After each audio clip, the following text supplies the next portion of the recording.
Shalom. దేవుని పరిశుద్ధ నామానికి మహిమ కలుగును గాక.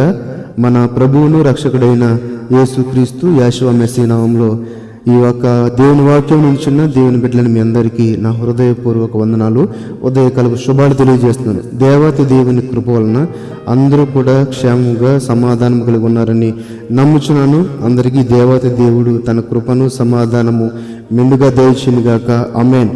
48వ దావీదు కీర్తన 1వ వచనంలో ఈ విధంగా వ్రాయబడి ఉంది: మన దేవుని పట్టణమందు, ఆయన పరిశుద్ధ పర్వతమందు యెహోవా గొప్పవాడును బహు కీర్తనీయుడే ఉన్నాడు. యెహోవా గొప్పవాడును బహు కీర్తనీయుడే ఉన్నాడు. మనకు తెలుసు కదండి, మన దేవుని పట్టణము యొక్క యెరూషలేమును ఆయన పట్టణంగా చెప్పుకోండి. ఎందుకంటే ఆయన యొక్క ప్రజలను, ఆయన యొక్క స్వకీయ జనమును, స్వకీయ సంపాద్యమును ఆయన పెంచి పోషించి చక్కని స్థితిలో నడిపించిన ఆ యొక్క ఇశ్రాయేలు జనాంగం నివసిస్తున్న ఆ యొక్క పట్టణము ఆయన పట్టణం, మన దేవుని పట్టణమందు, ఆయన పరిశుద్ధ పర్వతమందు, సీయోను పర్వతమందు యెహోవా గొప్పవాడును బహు కీర్తనీయుడై ఉన్నాడు. ఆయన ఎందుకు గొప్పవాడు? ఆయన గొప్పతనాన్ని తెలుసుకోవాలంటే మనం ప్రత్యేకంగా ఏదేదో చూడవసరం లేదు. ఆయన కలుగును గాక అని నోటుతో పలికి తయారు చేసిన ఈ సృష్టిని అంతటిని చూసినప్పుడు ఆయన యొక్క గొప్పతనము, ఆయన యొక్క మహాత్యము మనకి కన్నుల ముందు చాలా ఇంపుగా కనిపిస్తుంది. కలుగును గాక భూమి, కలుగును గాక ఆకాశము, పశుపక్షాదులు, లేకపోతే సముద్రము, సూర్యచంద్ర నక్షత్రాదులు, లేదా భూజంతువులు, పక్షి అన్నీ కూడా కలుగును గాక, కలుగును గాక. ఎంతో అద్భుతం అండి. మన కళ్ళ ముందు ఆయన అద్భుతం కనబడుతుంది. కాబట్టి ఆయన గొప్పవాడు, బహు కీర్తనీయుడు. అంత గొప్ప దేవుణ్ణి మనం మరి ఎలాగా స్తుతిస్తున్నాము, ఎలాగ ఆరాధిస్తున్నామని ఆలోచన చేస్తే కనుక ఆయనని బహుకీర్తనీయుడు. ఆయన గురించి ఎంత చెప్పినా తక్కువే, ఆయనని ఎంత స్తుతించినా తక్కువే, ఆయన గురించి ఎన్ని కీర్తనలు పాడినా కూడా తక్కువే. కాబట్టి అంత మహాత్యం గల దేవుడు. 145వ కీర్తన 3 అంటాడు కదా, 145వ కీర్తన 3వ అధ్యాయం. యెహోవా మహాత్యం గలవాడు, ఆయన అధిక స్తోత్రము అందదగినవాడు, ఆయన మహాత్యము గ్రహింప సఖ్యము కానిది. మన కళ్ళ ముందు ఎంత కనబడుతున్నా కూడా మనం ఆ యొక్క అద్భుతాన్ని మనం గ్రహించలేకపోతున్నాం. కారణం ఏంటి తెలుసండి?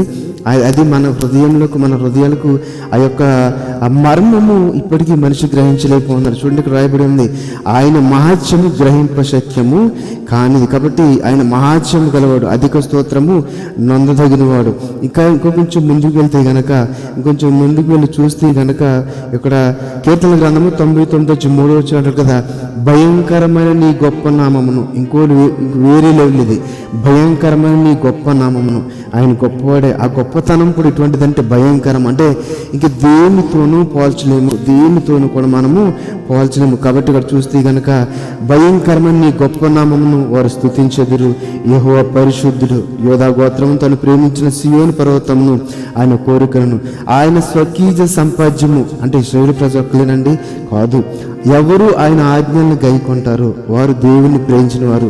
ఎవరు ఆయన ప్రేమిస్తారో వారు ఆయనకి స్వకీయ సంపాద్యం అవుతారు. ఆయన యొక్క అడుగు జాడల్లో ఆయన అధికారములకు ఎవరు ఒప్పుకుంటారో, ఆయన చిత్తం చొప్పున ఎవరు బ్రతుకుతారో వారందరూ కూడా ఆయనకి స్వకీయ సంపాద్యమే, ఆయన ప్రజలమే. కాబట్టి ఎవరైతే ఆయన కుమారుడైన యేసుక్రీస్తు యెషువా మెస్సీను సొంత రక్షకునిగా అంగీకరించి ఆ యొక్క బాప్తిస్మ అనే ప్రక్రియ ద్వారా ఆయన సన్నిధులకు నడిపించబడుతున్నారు, వారందరూ కూడా ఆయన బిడ్డలే, ఆయన కుమారులే, ఆయన కుమార్తెలే, ఆయన వారసులే. కాబట్టి మనం అందరం కూడా చేయవలసిన పని ఏంటంటే, ఇక్కడ చూడండి, భయంకరమైన గొప్ప నామమును మరి మనము మన హృదయాలను సంపూర్ణంగా సమర్పించి పూర్ణాత్మతోను, పూర్ణ బలంతోను, పూర్ణ శక్తితోను ఆయన నామాన్ని ఆరాధిస్తున్నామా?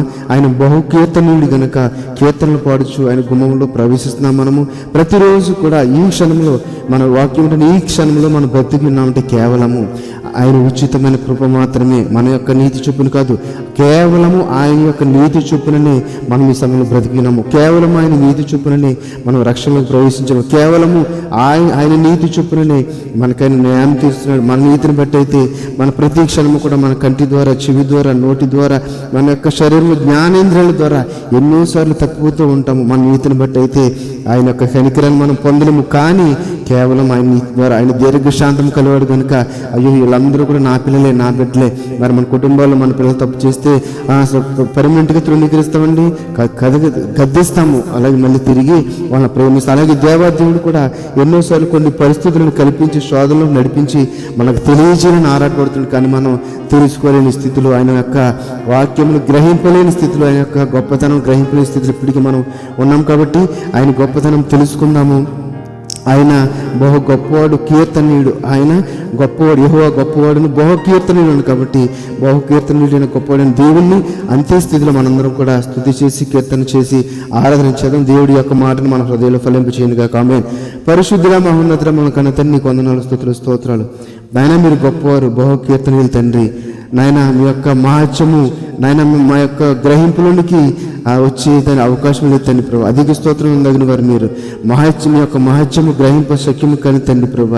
నాయన మీ యొక్క గొప్పతనము తండ్రి ప్రభు భయంకరమైన దాన్ని వాక్యం ద్వారా తెలియజేస్తున్నారు. భయంకరమైన నీ గొప్ప నామమును నాయన మేము స్తుతించాలని, మీరు పరిశుద్ధులుగా మేము కూడా పరిశుద్ధులుగా ఉండాలని ఈరోజు వాక్యం ద్వారా మా ముందుంచారు నాయన. అటు రీతిగా గొప్పతనం, మీ గొప్పతనం కీర్తిస్తూ నిన్ను ఆరాధిస్తూ నీ యొక్క నామాన్ని మహింపరుస్తూ నీ కృపను పొందుకున్న కృపను దయచేయమని, నీ బిడ్డలకు మమ్మల్ని స్వీకరించమని నజరేయుడైన యేసు మెస్సీ నామములో ప్రార్థన అడిగి వేడుకొనుచున్నాము తండ్రి. Amen, amen. షాలోమ్. అందరికీ వందనాలు. Praise the lord.